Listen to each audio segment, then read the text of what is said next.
Daddy, daddy, dum.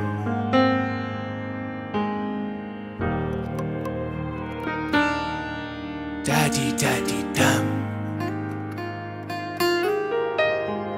Il manuale di Kama Sutra tenuto bene sulla libreria, mai usato, mai consultato per pura ingegneria, con tanto di illustrazioni scientifiche e parascientifiche.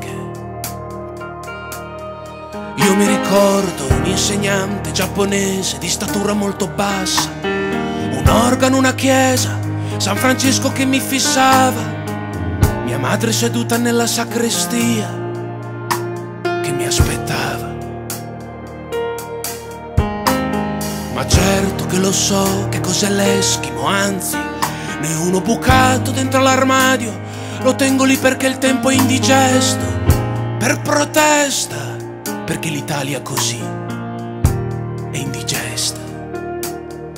O Sarasvati, o dea della musica, proteggi queste transizioni, queste note, questa avventura, a volte indegna, a volte vanitosa, a volte, credimi, ci fa paura. Che sarà meglio prepararsi in tempo per non avere sorprese. Accendo un incenso comprato ieri dal thailandese, di carta ce n'è in abbondanza, l'inchiostro non manca e c'è un'anima in fermento. Daddy daddy dum, daddy daddy dum, daddy daddy dum, daddy daddy dum.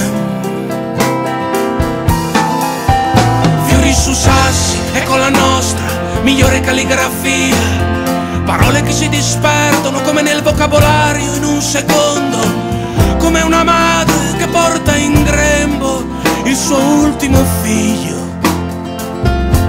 Ma certo che mi puoi dire che sono un gran testardo, che sono un visionario, che arrivo sempre in ritardo. Ma come faccio a capire il silenzio se prima non prendo per mano il rumore?